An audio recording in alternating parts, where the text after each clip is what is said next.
अस्सलाम वालेकुम रहमतुल्लाह नाजरीन कराम। पाकिस्तान सुपर लीग के धमाकेदार मैचेस का सिलसिला जारी है। आजकल वैसे पीएसएल के मैचेस मैं नहीं देख रहा, कुछ ऐसी मसरूफियात हैं कि हद से ज़्यादा टाइम ही नहीं मिल पा रहा।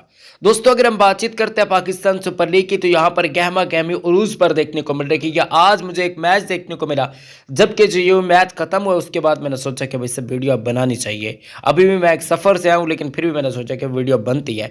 पाकिस्तान सुपर लीग के अंदर अभी अभी एक मैच खत्म हुआ, जहां पर इस्लामाबाद यूनाइटेड को बहुत बेहतरीन किस्म की, जबरदस्त किस्म की जीत देखने को मिली है। आप इस्लामाबाद यूनाइटेड के फैन हैं, तो आप क्या समझते हैं कि पाकिस्तान का नया कप्तान किसको होना चाहिए? कमेंट्स के अंदर जरूर बता दीजिएगा।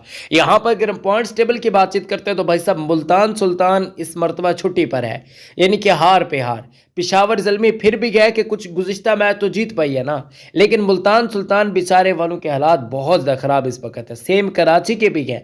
जबकि अगर हम बातचीत करते हैं, अगर हम बहुत ही फेवरेट आजकल जो पाकिस्तान सुपर लीग की टीम चल रही है, वो शादाब खान, यानी कि पाकिस्तान की बहुत ही अमेजिंग फ्रेंचाइज इस्लामाबाद यूनाइटेड, जो कि टॉप पर हमें देखने को मिल रही है। आज भी इस मैच के अंदर बड़ी ज़बरदस्त किस्म की हमें फतह इनकी देखने को मिली, और गुज़िश्ता 8 मैचेस के अंदर इनकी कामयाबी देखने को मिली है, जिससे आप ये अंदाज़ा लगा सकते हैं कि पाकिस्तान के फ्यूचर कैप्टन अब शादाब खान ही रहने जा रही है। पॉइंट्स टेबल पर ज़्यादा तो मैंने आपको नहीं बताया, लेकिन इतना ज़रूर बता रहा हूँ कि भाई सब इस्लामाबाद यूनाइटेड एक मरतबा फिर आपको सेमीफाइनल के अंदर जाते हुए देखने को मिल रही है।